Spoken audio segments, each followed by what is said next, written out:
Pero eto, babasahin ko pa rin ang tanong.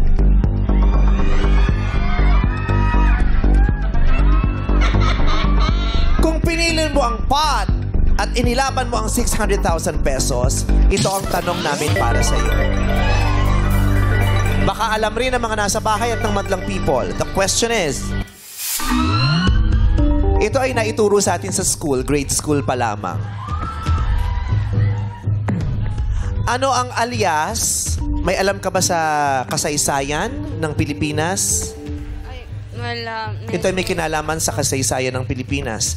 Ano ang alias o pen name ng bayaning si Gregorio del Pilar na mula sa binalasang mga letra ng kaniyang apelyido? Ano ang alias o pen name ni Gregorio del Pilar? Alam mo ba? Hindi mo alam. Sinong nakakaalam?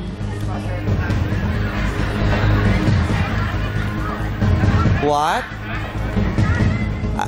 I am just reading the question na nasa... Okay. Hay, kayo talaga. Mali ang nasa question. Buti na lang talaga hindi mo pinili ito dahil magkakagulo-gulo na naman tayo. I would like to apologize. Mali yung tanong. Ang tamang tanong ay... Kasi ako binabasa ko lamang po, pero ang tanong na nakalagay sa binasa ko ay, ano ang alias, para na akong hihimatayin, o pen name ng bayaning si Gregorio del Pilar na mula sa binalasang mga letra ng kanyang apelyido? Ang nais naming tanungin sana ay... Kasi ang nakalagay na sagot dito ay Plaridel. Pero hindi natin masasabing tama ang Plaridel kung mali ang pangalang tinutukoy. Tama, hindi alias ni Gregorio del Pilar ang Plaridel. Tama, dahil ang Plaridel ay alias ni Marcelo del Pilar. Humihingi po ako ng tawad sa inyong lahat. Mali. Gayunpaman, buti na lamang talaga at hindi mo pinili ang ating